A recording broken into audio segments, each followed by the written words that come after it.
लखीमपुर खीरी में एक बार फिर पत्रकार पर जानलेवा हमला हुआ है, जिससे पत्रकार बाल बाल बच गया है।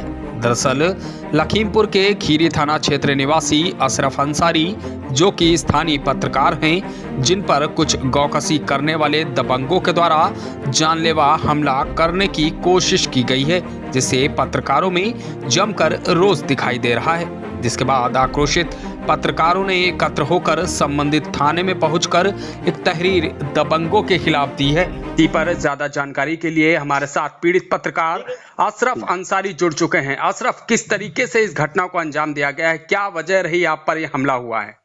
जी हाँ, बताना चाहूंगा। इससे पहले भी ये लोग जो आपराधिक किस्म के लोग हैं, इन पर गोकशी के मामले कई दर्ज हैं। इन लोगों की जब बात आती है तो हम लोग लगातार ये काम करते हैं कि जो गोकशी वाले या कोई भी हो, खबर को हमेशा जो है प्रचारित करने का काम करते हैं। खबर पत्रकार का काम है खबर को प्रकाशित करना। बिल्कुल। और जब कार्रवाई इन लोगों पे हुई तो हम लोगों ने खबर प्रकाशित की थी। इससे ये लोग जो है झुलाए हुए थे। कई बार ये लोग जेल जा चुके थे, तो इससे कई बार ये लोग घात भी लगा चुके थे, लेकिन हम लोगों को जानकारी नहीं थी। कल अचानक इन लोगों ने हमको घेर लिया बीच बाजार में, और घेरने के बाद में लगातार प्रहार करने लगे। करने के बाद में जब प्रहार निरंतर करते रहे, उसके बाद में एक उसमें था जियाउल नाम का जो अपराधी है जी, उसने जो है मेरे पेट के ऊपर छोटा सा एक असलाह टाइप से था, वो लगा के खुद से किया। उसने कहा बच गए बेटा। इतना कहने के बाद में वो लोग भागते हुए नजर आए। जब हम लोगों ने उनको रोकने की कोशिश की, वहां पे लोग इकट्ठा होने लगे, तो वो लोग भाग गए। हम लोग खीरी थाना पहुंचे। खीरी थाना में थाना प्रभारी ने तुरंत जो तहरीर दी थी, तहरीर के आधार पर सुसंगत धाराओं में मुकदमा पंजीकृत कर लिया गया। अब एक को पुलिस ने कल गिरफ्तार कर लिया था। वही एक बात रोकना चाहूंगा, जिस तरीके से आप लोग खीरी थाना पहुंचे, थाना क्षेत्र में पहुंचे, जहां पर उन्होंने अपनी एफआईआर दर्ज करवाई, मुकदमा भी दर्ज किया गया, एक को गिरफ्तार किया गया, लेकिन हालांकि जिस तरीके से जानकारी मिल पा रही है, अभी तक अन्य लोगों की गिरफ्तारी नहीं हो सकी है। आखिर पुलिस का यह ढुलमुल रवैया क्यों नजर आ रहा है?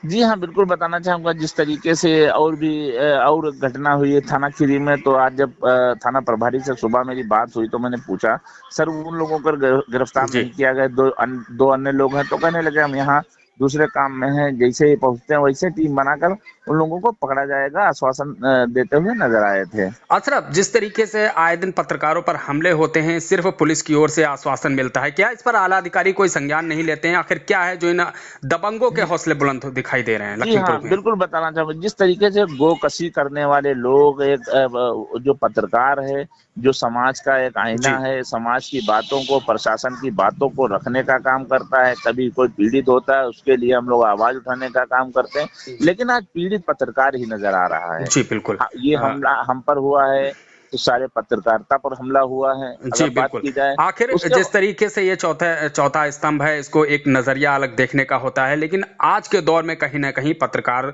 के ऊपर लगातार जानलेवा हमला बड़ा ही चिंता का विषय है। बहुत बहुत शुक्रिया अशरफ हमसे जुड़ने के लिए। और आप लगातार देख रहे हैं जिस तरीके से पत्रकारों पर थे, यहाँ से लखीमपुर की तरफ जा रहे थे एक खबर संकलन के लिए, क्योंकि हम रिपोर्टर हैं, हमें हमारे साथी चांदनिया है, लेकिन रास्ते में जा रहे थे बाजार के करीब में लगभग 4-5 लोग मिलके, और उनके और अन्य भी साथी रहे होंगे, लेकिन 4-5 लोग मिलके आए और असलहे से हल्का सा हमारे पेट के पास जो है असलहा दबाया, लेकिन असलहा नहीं वो दबा, क्योंकि पता नहीं उसमें क्या हो गया था। उसके बाद जब हम लोग खीरी थाने तहरीर लेके आए, तहरीर में जो है मुकदमा दर्ज कर लिया गया है, हमको मुकदमे की कापी भी मिल गई है, लेकिन अभी तक उनकी गिरफ्तारी नहीं हो पाई है। अब गिरफ्तारी पुलिस बराबर आश्वासन दे रही है कि गिरफ्तार आज ही कर लेंगे। अब देखना है कि भाई गिरफ्तार होंगे कि नहीं। क्या लगता है आपको किस लिए इन्होंने हमला कराया? ये सब गोकशी वाले लोग हैं, सब जो है आए दिन गोकशी करते हैं। इनके पर कई मुकदमे 538 के दर्ज हुए, क्योंकि हम लोग पत्रकार हैं, आए दिन इनकी खबर को प्रकाशित करते हैं। और कई भी ऐसे लोग हैं जो लगातार ये प्रयास करते हैं कि हम लोगों को मार दिया जाए, क्योंकि जो इन लोगों के जो अगर मान के चलो जो खिलाफ वाली खबर है तो हम लोग चलाते हैं हमेशा, क्योंकि ये चाहते हैं कि ये लोग जो मीट बेच रहे हैं, इस तरीके से जो अवैध कारोबार कर रहे हैं, ये ना करें, क्योंकि अवैध कारोबार कर रहे हैं। छोटे छोटे बच्चे हैं, इस तरीके से मीट खाते हैं, पता नहीं किस हिसाब से कहाँ ये लोग काटते हैं मीट, क्या करते हैं। तो इस तरीके से हम लोग चाहते हैं ये लोग अवैध काम ख़त्म कर दें और सही तरीके से अपना व्यवसाय करें।